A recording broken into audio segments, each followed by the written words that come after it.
Okay, my good friends, this is, I originally started out to talk about this huge increase in cancer they're predicting and how these populations are involved and so forth, because we're doing some research on bacteria and it may have some references. Now, it quickly devolved into mud fossils, and we ended up being almost exclusively in the mud fossil realm and talking about these different features and so forth. Now, again, it starts off talking about cancer, but you get everything out of this, a whole bunch of things, because nothing stands alone. Every time I start talking about something, it leads to something else, then it leads to something else, and then I try to get back to the original subject, but sometimes I never do. So stick around, see what you think. Okay, my outstanding friends, there's been a very sharp rise in the amount of cancer, and they're doing studies on cancer. This is strictly research. There's nothing. If you're here for any kind of medical advice, you're in the wrong place. This is research, and we're looking into these clusters of cancers and why is this happening, and why are certain populations having certain cancers, and really what actually is cancer, and why are there so many types of cancers. I think the last I heard was around 400 types of cancers. Now, I did a video yesterday about what we're trying to do is to establish a database of bacteria that's in the human body, for a couple of reasons.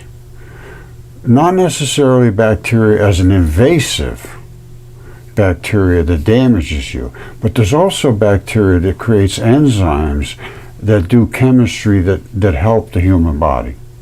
And there's been some new research on this, and again, research only, no medical advice whatsoever. But we're going to talk about what this just came out.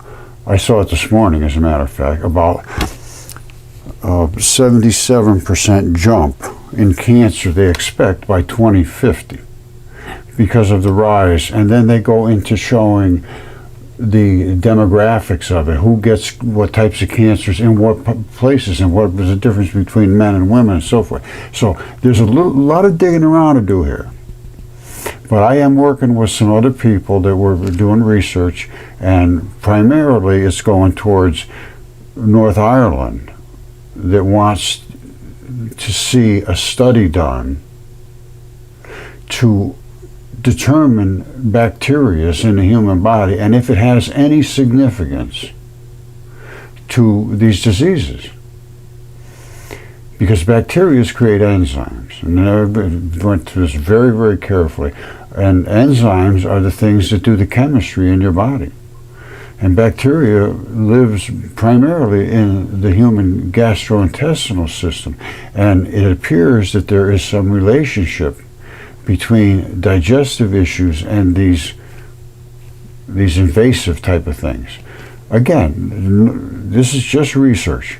So let's look at what they have to say, and then I'm going to just make a few statements, and I'm going to leave it at that for today. All right, here goes. All right, here she goes. She's going to be talking about this cancer study, and this is just nothing more than studies and research. All right, here she goes. To rise to 9.7 billion by 2050. So as we have more people in the world and more older people, because we're aging, we can expect to see more cancer. And this report found that lung cancer was really the leading cause of cancer death in 2022. It causes the most cases as well. But when you look at data by country and by men versus women, you see interesting trends. Like on this map here, here's the cancer incidence among men around the world. You see prostate cancer in green is very prevalent. There's also lung cancer in blue, which we see a lot in European and Asian countries. And then when you look at cancer incidence among women around the world, breast cancer is the most prevalent. You see breast cancer there in pink, but we also see cervical cancer in orange, which is prevalent in African countries, and then lung cancer in blue, prevalent in Asian countries. So these trends are very, very important to follow. They show that cancer isn't just a public health concern here in the United States, but all around the world. And it's estimated that about 1 in 5 people will develop cancer in a lifetime. So these are numbers that are important to follow, especially as we think about what the future could look like, Kate. And looking to the future, and with this new report from the American Cancer Society, what are they saying about, you've got multiple types of cancer, you've got multiple countries we're talking about, different healthcare systems, but what people can do best to reduce their threat of cancer. Right. Well, the report does recommend interventions as a society like tobacco control and improved screening, but individually, we can each do something to reduce our cancer risk. Eating more healthy. That has nothing to do with me, how you reduce your cancer risk. Forget about that part. That's not me whatsoever. I'm not talking about anything to do with health. I'm talking about what could possibly be the controlling factors here. Okay, just to get a little credibility here, this is from Yale University, and this is exceptional preservation of soft-bodied creatures by silica-rich oceans. They just named them this at Acara, which biota just means creatures. Now, this was worldwide, the whole world, in this one layer, this one strata, worldwide. Yet how the fossils are preserved remains controversial. Well, I pretty much shown it, and I did actually show this to Yale years before this. And I had all my stuff done. This is the end of 2016. My last paper I did on it, which I presented with the DNA and the CAT scans and all that stuff, was in 2015. And I gave it to Derek Briggs. Now, and then they wrote this paper, and NASA funded them. I don't know. It's crazy, but that's what happened. Now, this is DNA tested, CAT scanned, and it's a human lung. It's human. And I have the reports, and it died in a flood, this one strata. And I am in that strata, in the Triassic zone. They're talking about Triassic. Same thing with this lung. That's a lung too, and that's died flat right there. They all died in the flood. All of the body flesh and everything was boiled off. This was a hot water flood because we almost got impacted by Venus. All right, so this is what they just can't understand. I had to do all this research on my own because nobody would pay any attention to it, but then Yale, they agree with it. Exceptional preservation, soft-bodied creatures. Now, these are all soft-bodied creatures, but they think it was only soft-bodied. No, because bones also did this. All right, that's a bone. And it's actually still got a taste of bone left into it. This is what's called nucleophilic invasion, nucleophilic substitution. So I had to learn chemistry, and well, I did know all that stuff anyway, but I had to apply it to what I was seeing. And then I did find the layer that they're talking about here. And I knew I could find phospholipids, which is your membranes, boiled down to aluminum silicates. That's what happened during this great flood. And the aluminum silicates make feldspar. All feldspar is aluminum silicates, and everything virtually. They say if you can find a rock that doesn't have a coating of feldspar. See, this is the membrane. That's the coating of feldspar.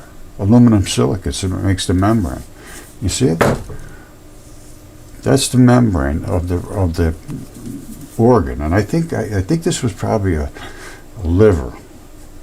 And you see how it's just coated with that membrane. And there's a layer. I can actually show you that layer. Well, you can see it right here very easily. There's an outside layer, and then there's another layer underneath. And that, I believe, is the membrane.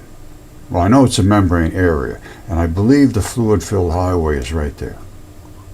Because this is the outside membrane. This is the outside coating that protects it from everything. Everything's supposed to stay away. If it gets in and it gets into that layer right there, then this layer is where your enzymes and bacteria and everything should be able to kill it and get it out. And that layer goes all the way around. You can see it maybe. I'll put it in a microscope if I get a chance here and you'll take a look at it. But this is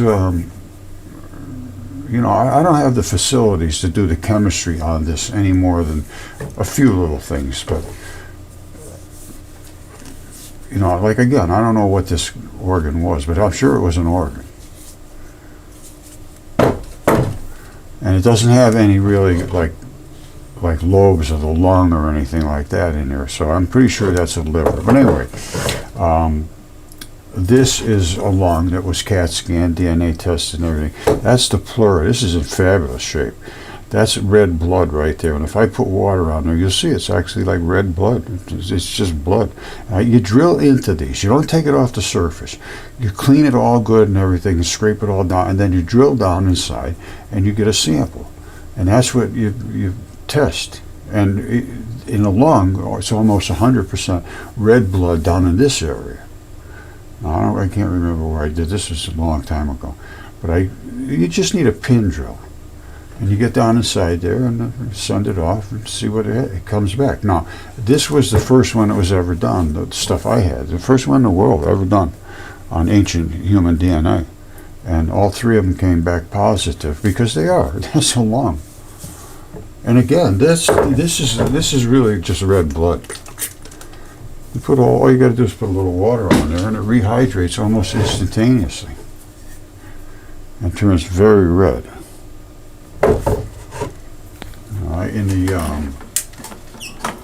In a microscope, you'd see that just as almost like raw red blood. Now, this lung over here, we're going to put in the microscope too. Now, this is the pleura and the coating, and it's eroded away here and is peeled off of the this is the lung itself. Just like this right here, I believe is you know, a liver, or I'm not sure what it is, but it's a same thing here. The coating has to protect it. The coating protects it. Now, if you can invade through there, that's what you get cancer. The same thing with this. So this is the lung cancer you get when you get invaded through this stuff and your your tight junctions, and they're inside of here too, because every cell has them. So it's not only the outside getting invaded. It's from the inside as you draw in air and it hits these junctions. They're supposed to be tight junctions. Let me just show you. Don't forget, that's just a lung. And when you breathe in, all that air comes inside there, and it's going to come in with a whole bunch of other junk. Now that junk, if it's kept away with all the goop that's supposed to be there, these tight junctions, it won't get through. It's not going to invade you. And they say some people have weak immune systems. They're predisposed to be infected by things. Pre-existing conditions. Well, a pre-existing condition just means that you're easily invaded. And every one of these cancers is an invasion. And every one of your organs and your throat and your ears and your eyeballs and every one of them have their own chemistry. And they have their own membrane. And that membrane has to be maintained. And it appears to me that the enzymes are the maintenance crew of chemistry. And the bacteria is the provider of the enzymes. As I'm sure I showed you all this stuff that the bacteria, well, let me just go through it again. I don't want you to miss anything. All right, I can remember showing you this. The bacteria, enzymes, chemicals. Bacteria are the factories that produce the enzymes, which are the chemicals. All right, don't forget, this is cancer. And it's an invasion, and it breaks through that membrane. Now, this was a real shocker. I never saw this before. But they're showing that the cancer comes down and it spreads out and it's trying to invade, and then all of a sudden it breaks through this bottom layer. But look at this. They're showing a whole nother layer that this is not invading into. Just the one little spearhead is coming down. That is the fluid-filled highway. They didn't realize it. It's not exactly like these stuff. That's the fluid-filled highway. And apparently they had seen it before and they just never realized what it was. Because you're not seeing that blue invading that pink. But you are seeing it invade the membrane, which is down at the bottom. I hope that is understandable. This, why is this blue not coming down here? It's coming all the way down here. Why doesn't it come over here? It's because that's the fluid-filled highway. And you say, what fluid-filled highway, Roger? And I say, well, I'm glad you asked, because there it is right there, that white line. So now think of it this way. Here comes the bacteria, the cancer. And you get a little spot on your skin, and you say, it's nothing, it's nothing. And then it gets bigger and worse and nastier and black and deformed and all kinds of stuff. And you say, ooh, that doesn't look good. You go to the doctor, and he says, well, you got skin cancer. And by the time it gets down here, it's going stage 1, 2, 3, 4. Stage 4 is when it breaks through into your vital flesh. But in the meantime, this layer right here is supposed to never let that stuff happen.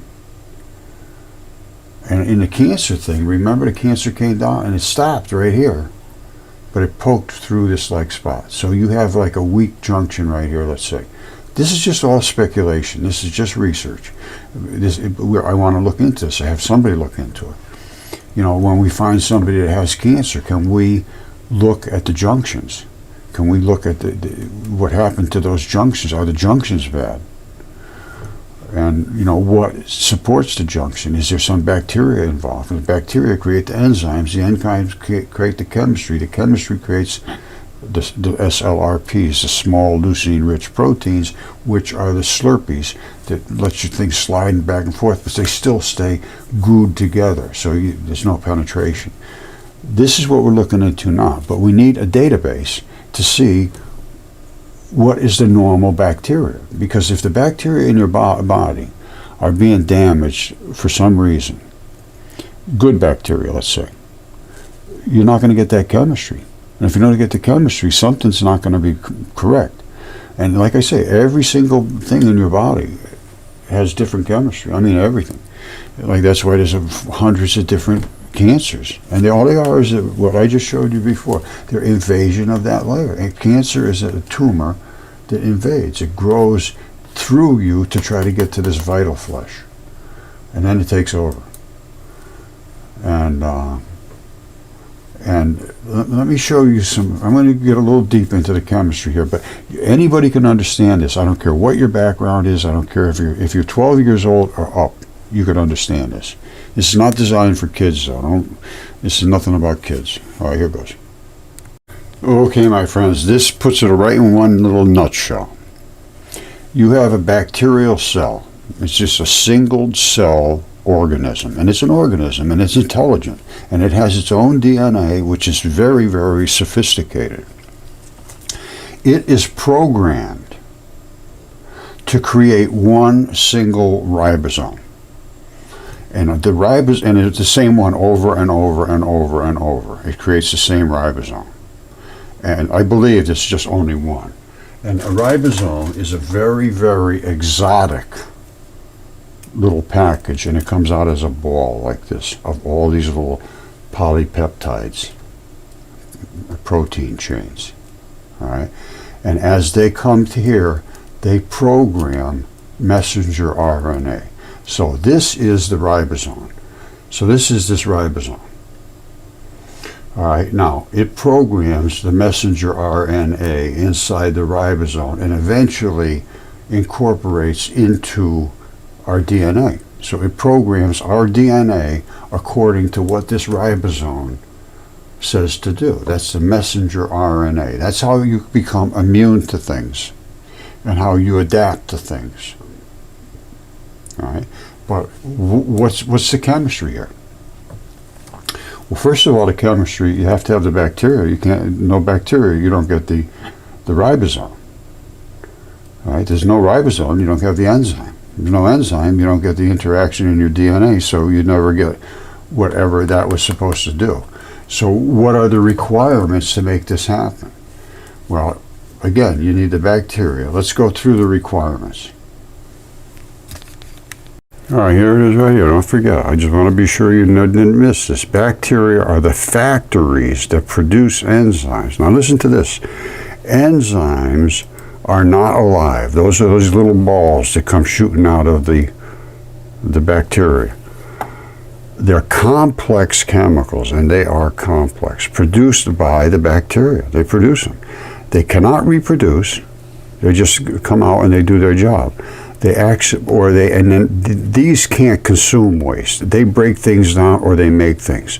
They speed up chemical reactions without getting used up themselves. They click, click, click, click. It's called click chemistry.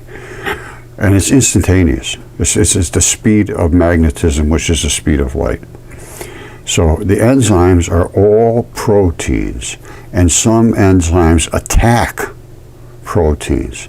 Therefore, the enzyme's usefulness is limited by digestion from other enzymes. This is a complex web of interactions, and it's all powered by bacteria. So if you don't have one of the bacteria that's being attacked, and you can't fight back, well, then you're vulnerable. You have a pre-existing condition, because you're going to get nasty stuff coming in you, no matter what you do. There's just no way you can stop it. You know, these masks are good and all that stuff. Yes, I guess they're good, but one way or the other. And they're talking about these lung cancers. I think we should start investigating the tight junctions as opposed to bacteria and see if there's any relationship. And again, this is no medical advice whatsoever. This is just research. And I work with people that are really on the top end of the food chain in this research. All right, and I keep away from my other research, which is the mud fossils. But this is how I discovered this stuff. This is how I knew about these layers, and nobody knew about this. Nobody knew about this at all, and it's now is a new organ system. All right, and I wrote the paper on this in 2015. All right, and now I think I showed you this, but see, this is a new organ system. Meet your interstitium, a newfound organ. This is 2018, and they never knew it was here before, because when they autopsied them, they were flat as a pancake. And I have a very good friend who's an autopsy guy, and I was talking to him 10 years ago saying, what is this layer below the fascia? There's another layer under there. Right? And I believe this is the layer that they're showing here. And he said, well, they didn't know. He says the fascia is just considered fluff. And he called it fuzz. He said, we just call it fuzz. It doesn't have any real purpose. It's just sort of a webbing. I said, no, there's all kinds of fluid running through here. I call it a fluid-filled fiber network and a giant system. And then I also talk about how much silicon was in the skin. All right, because that was a preservative, was silica-rich oceans, and exactly what Yale said. Silica-rich oceans, silica-rich oceans, and that's because we almost got hit by Venus, and the whole world spun like this. Well, this Earth literally almost stopped spinning. That's what it says in the ancient text, or it did stop. And it's not just one place talked about it, other places talked about it. And the reason I know that it's valid is because some of them said it stopped for a day, and then it was light for a day and then dark for a day. And other ones say it was light for 3 days and dark for 3 days. Why would they have two different descriptions? Because one of them was like Alaska-ish, where you have the land of the midnight sun, and it stays for a season of dark and a season of light, that type of thing. So down here, it's just a day. Up here, it's a whole longer time. That's why it gives 3 days off, 3 days on. Down here, it's 1 day off, 1 day on. The Earth was hit, this one layer worldwide, and it says it, just one complete layer. And it's supposed to be at the Triassic layer, and it's red bed, gray clay, and a black cap. I have all that stuff here. And so on top of the surface, it's, you know, I have my presentation to make, and it's coming from this mud fossil stuff. But that's a whole nother issue. The thing I'm pointing out here is that's that layer. This is the layer that is the protection layer, and nobody ever knew it existed. And now they're thinking it's the way cancer spreads. That could be, But if I am thinking correctly, and it's the bacteria that's missing that's creating the enzyme, it's not going to be anywhere, because this fluid-filled highway is one gigantic system. Every single organ, it covers every single little spot in your body is connected to this layer of interstitium. It's the fluid-filled highway of your entire body. Every organ is attached to another organ with an attachment that allows the fluids to pass into that other organ in a network, a gigantic network. All right, this right here, this tan looking stuff is coming out of the two little pores at the end of this flap, which is the attachment from one chunk of muscle. This is all muscle, and it's coming out here and attaching to something, which would have been, I don't know what, but it's actually ripped off. That's not really in place anymore. But this is where the interstitial fluids would go to the next organ. Now, I have it here in my microscope, and I'm going to play around with it a little bit, see if we can get any more information here, but I don't think so.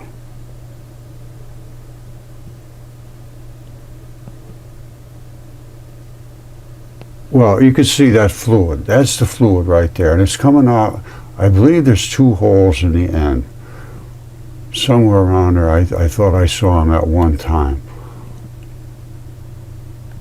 But this flap it invests this chunk of meat. Let me pull it out of here. Look at how, I mean, this thing looked like it came off the butcher shop. You see that? That's that flap. All right, we're at the end of the flap, right there. That's where it really tags in, and that's where the interstitial fluid transfers out. Now, this whole thing is the latch. And this they don't know about either. That all the way back to here, right directly to there, is totally different material than the rest of this chunk of meat. All that stuff. You see all the white around it? That flap is completely different material. You see?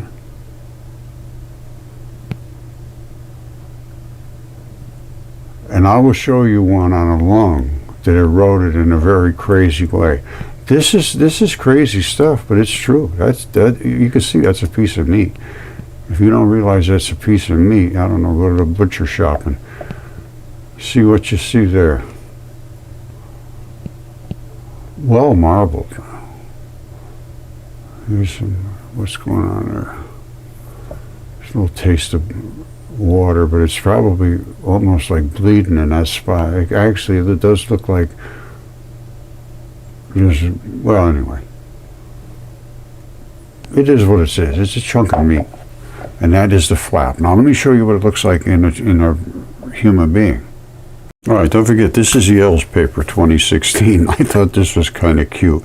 It's exactly what I put in my paper. I'm going to read you my paper in a second. It's not even hardly a page long. But they're saying right here, it's due to rapid early stage precipitation of silica cements facilitated, fascia facilitated by high silica saturation states of the oceans, and that's the siliceous ooze, and that created the feldspar, which is aluminum silicates. All right, Yale's saying it's silica-rich oceans. I agree, and it's because of the siliceous ooze. It's they say it's from creatures in the sediments located on deep ocean floors. The siliceous deep in the ocean on the floors. They just lay there because of their specific gravity. Now the siliceous oozes are the least common of the deep sea sediments, make up approximately 15% of the ocean floor, but they just lay there. Now, these oozes are defined as sediments which contain at least 30% skeletal remains of pelagic microorganisms. Well, pelagic microorganisms, what they're saying is this stuff here, and this looks like, well, it is mud fossils. It's layers of creature's body, I believe. And the silicon has, I really don't know at this point what to make of this. I really haven't looked into this. But pelagic sediment is a fine-grained sediment that accumulates as the result of the settling of particles to the floor of the ocean. Whoops. Now, I might agree with that, I might not agree with that, because I'm seeing muscly looking stuff. So I'm going to stay away from that, but it's that silicon ooze, and it's a goo, a slimy stuff. And the siliceous oozes are composed of silica-based skeletons of marine organisms such as diatoms and radiotoms. Now they're saying they're marine skeletons. Well, they're cells of some creature's body, basically. All right, and then the other components of silica ooze near continental margins may include terrestrial-derived silica particles and sponge spicules. It's all biological, basically, and that's what the siliceous ooze is on that ocean floor. It says it makes up the ocean floor in a gooiness, and when the Earth almost stopped spinning, it supersaturated the oceans. They have no other explanation for that, and that is basically what did happen. All right, we're going to read my paper right now, but don't forget, this is Yale's paper, 2016. Preservation was due to rapid early-stage precipitation, which means water, of silica cements, which means the silicon, which invaded and created the cementing factors, facilitated by the high silica saturation. And they have no idea where the silicon came from. And they admit that. They say it's unusual and no account for it. But it was all, everything's about prevalence of early silification, confirms the Edakara style fold. And then they say, oh, now we can date things according to this and that. No, they had this at 540 million years ago. We're going to look into Velikovsky because he has the account that every place in the world had. Now, everything I have shown you here, my stuff that's completely preserved, is flat as a pancake on the back, and it's in the red bed, gray clay, and black cap era, which I have, and I actually have a footprint in that, in the gray clay, pushed down through the red bed, and then the black cap on top of it. It's flawless. It literally cannot be denied. I've shown this many times, which shows that all three of those events happened basically within a matter of a couple of days, because the red bed had to be wet, the gray clay had to be wet. The guy stepped on the gray clay, pushed it down right through the red bed. So now you had a gray clay, it's supposed to be up here, it's down underneath the red bed. They had to be wet at the same time. And then the black cap, which was the fallout from all the burning and the volcanoes and all that, coated the whole top about this thick. And I've had it shown many, many, many times. All right, prepare yourself for this. The Triassic era was categorized by this: a red bed, a gray clay, and a black cap. So red, gray, black. All right. The substrate down here was the original layer. When the flood came, what happened is it literally boiled the creature's bloody red flesh into red mud. All right. Then the more structural parts of the body dissolved into gray clay. And then the fallout from all the ash and volcanoes and all that came down as the black cap. Now, that's my estimation. How they account for this, I don't think they can. But this is what happened. This is worldwide. 100% of the world is covered by these three layers. All right? So you should always find the red bed underneath the gray clay and the black cap. Well, my house is like I am in what's called the Triassic red bed, gray clay, black cap era in central Connecticut basin, which was nothing more than a boiling pot. And because they have all of the dinosaur footprints and all this. It's a Triassic area, this same stuff. And this I'm going to show you right now. That's the foot. All right, and I have the foot. Actually, this foot right here, it fits in there pretty good. And that's a whole nother species than us. It's a no-toe. But anyway, this right here, and I have it right here. Can you see that in the camera? Yes, you can. So this is just a picture I took, and that's the no-toe. Now, this is the foot, and this is the red bed. So what did I show you before? Well, I showed you this. The red bed is supposed to be all the way across, but guess what? This guy stepped onto the gray clay, which is here, because now that's gray clay. It should be red bed, but the gray clay got pushed down through the red bed.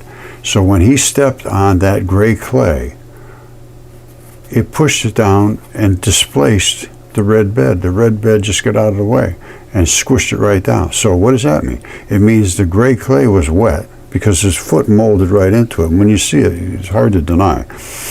And his foot pushed down the gray clay and displaced the red bed. So now the gray clay is at the same layer as the red bed. And I'll show you that right here. Here's the two of them together. All right, this is red bed. You see it red? You see how red that is? All right, this should be red all the way across, but it's not. It's gray clay. You see the gray? And that gray clay should not be down below, but it is. That's the gray clay. It should be up above where the red bed is. You see? You can see the difference right here. He came running down here and hit, and this was wet. And here's the actual balls of his feet right here. He hit with his heel right here, boom, and kept going. And he created what these little patterns are here. I call them suck-ups. You see those little dimply looking things? It was wet. When he hit it, it was wet and sort of gooey and took right off. You see, there's the balls of his feet. And that's in Triassic rock.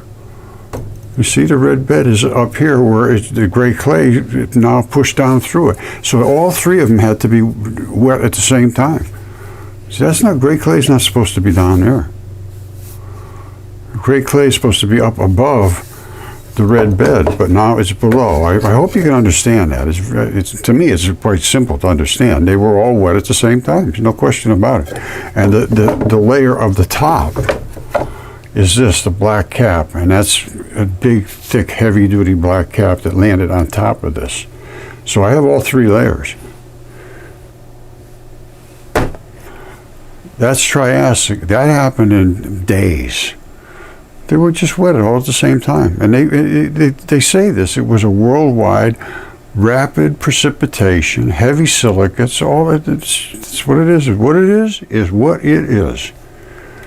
Okay, remember this now. Fascia is the fascia facilitated fossilization, which is what I thought was the... Okay, about way long ago, I decided I would call this fascia facilitated fossilization because everything was coated with fascia that I found. However, I decided to call it mud fossils because the mud was the preservative. And here's what I said. Fascia is instrumental in perfectly preserved fossilization in wet, fine, continuously wet mud. The product can be exact copies of the living creatures, flesh colors and all. And that was 8 years ago. Now, I'm going to read you the paper just briefly here so that you can get an idea. It's very short. Now, nobody understood this. Nobody even knew what fascia was about. So I said, if not for fascia, you would be a bag of gushy mixed organic and metal molecules that dissolve in the rain. The fascia does everything. Fascia is the reason you stay together. It's the strings and springs in connective tissue. Fascia is only recognized as important in the last few years. Germany is on the lead here, and I worked with a guy in Germany, ran up a German Fascia Institute. He still does. When confronted with the spectacular preservation in mud, I am always asked, how is this possible? And they don't even ask most of the time. They just say you're a nutcase. When I try to explain, I feel like a doctor with a patient has glazed eyes. Unless you are a medical person, you may never even have heard of fascia. So what is it? Fascia is the coating of every fiber of your entire cellular structure, every single cell. It's the web of life. In ancient times, it was called tunica, a cloaked everything. The fascia has a job to do. It protects and separates tissues, and it does it well during your lifetime, as long as you have the correct chemistry. Guess what? If you die and are buried quickly and stay wet and compacted in fine mud, which is nothing more than tissue that's eroded, the fascia does not know you're even dead, and it keeps protecting these organs inside until they get invaded with nucleophilic substitution going through that membrane. All right? This is the cause of mud fossils. This is how they're made. Mud fossils are exact copies of the original creature separated on the fascia and skin separation planes. The fascia separates every cell and structure from its neighbor in life and death. Fascia protects every bit of you from invasion, including a complete fabric bag that is your skin. It's everywhere. It coats every single organ everywhere. Your skin is not just one fabric either. You have rough, tough skin and fine skin and so forth. All fascia is made of collagens and keragens. There's the fabric, creating fiber and elastins, elastic sheets, and a sheet that wraps everything individually and then comes together as one giant system. And it is. It's your whole body. That's why they say it's a new organ, the biggest organ in the body, because it's everywhere. And then I go on to say there's over 20 types of each collagen and keratin. Some protect from acids, other from caustic things, other mineralize for strength, and the variety is amazing. These fibers are infused with silicon. That's the key, silicon. Now listen to this. Tissue in your body are varied and many. Some vascular tubing is completely impenetrable, and connective tissues are highly mineralized.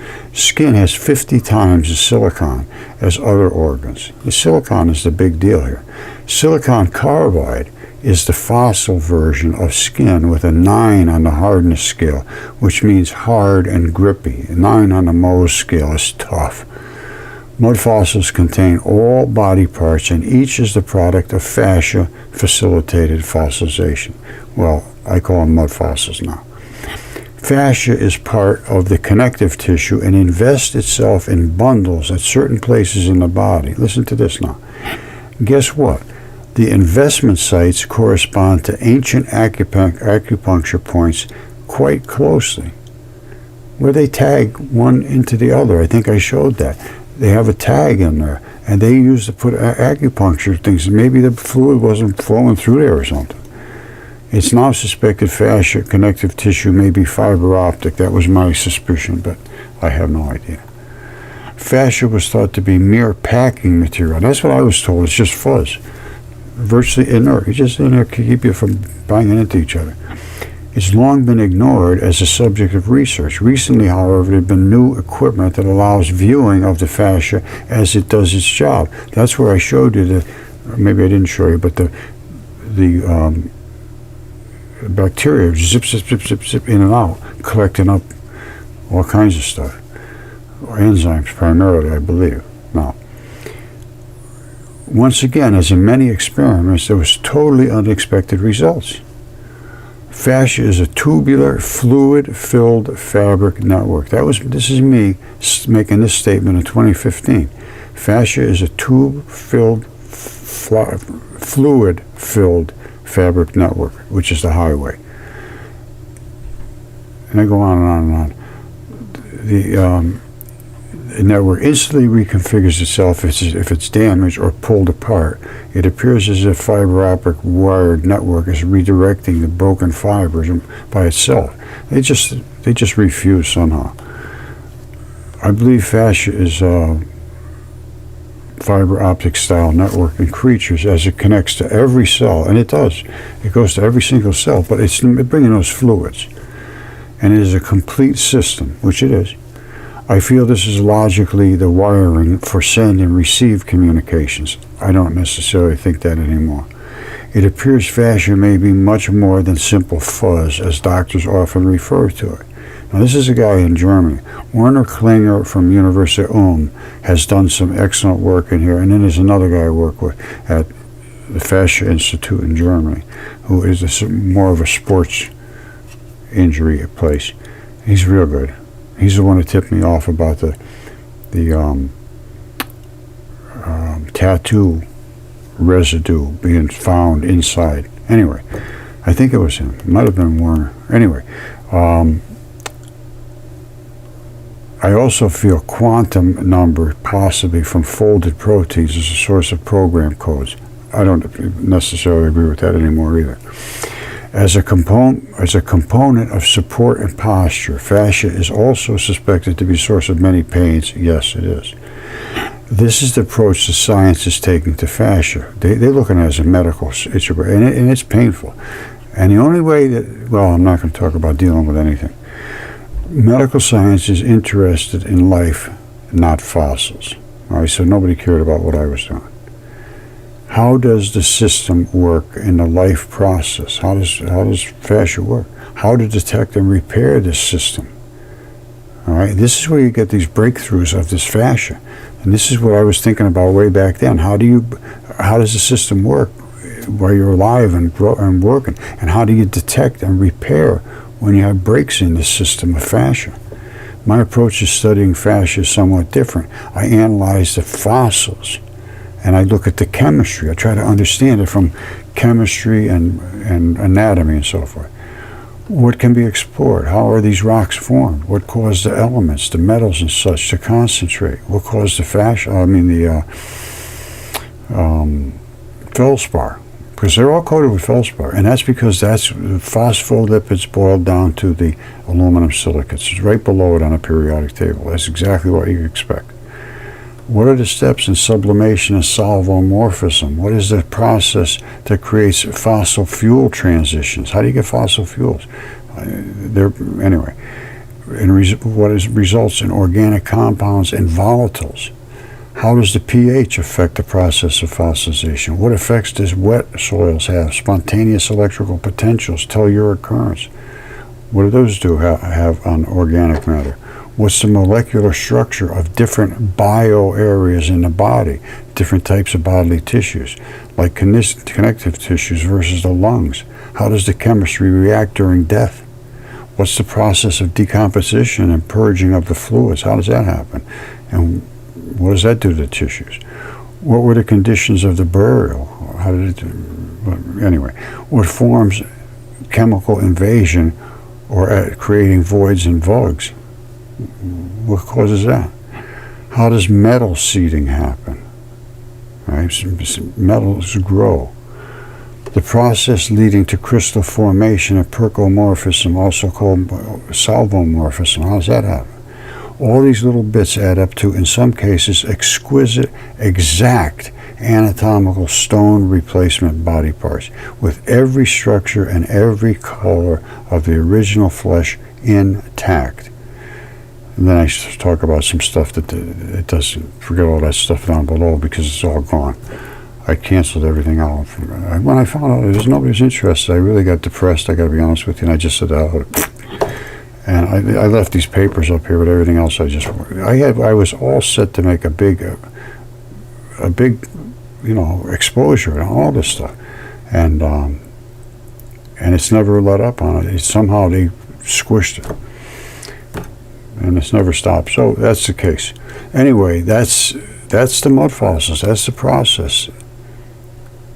So don't forget now, my paper was in 2015, and I presented all this stuff to Derek Briggs at Yale. They put their paper out in 2016. I don't think that was fair, to be honest with you, but you get what you get, I guess. And all of this stuff comes into play, the bacteria, the enzymes, the proteins. You know, originally I was going to do this today about cancer invasion and speak about the fluid-filled highway, which I know I've talked about it extensively, I'm sure, today, because it comes up in everything now. You can't get away from it. This is something that wasn't even known. And I discovered in my mud fossils.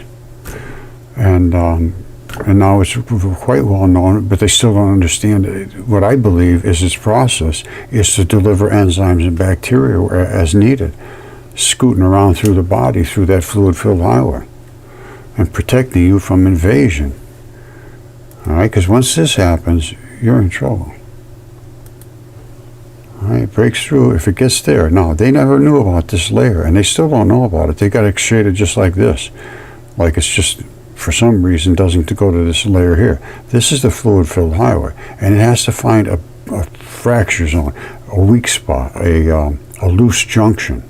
Because you see, these are all junctions. These are all junctions. Every one of these is a cellular junction. And somewhere down here, and somewhere right up in here, the membrane was fractured. And it got through there. That's why there's like hundreds of different cancers, because every part of your body has different chemistry, and that chemistry has to be supported in this membrane to keep that membrane from going bad. You know, if you got a loose membrane where you're supposed to have a tight membrane, you got an issue. And the lungs are supposed to be tight junctions. So if you don't, anyway, I'm going to leave it at that, because I can't make any statements about health or any of that stuff. This is just research. All right, I love you all, and so it was just a ramble today. I'm sorry it turned into a ramble. I was going to focus on something, but I don't focus well. So you get what you get. All right, thank you. I love you all. Bye.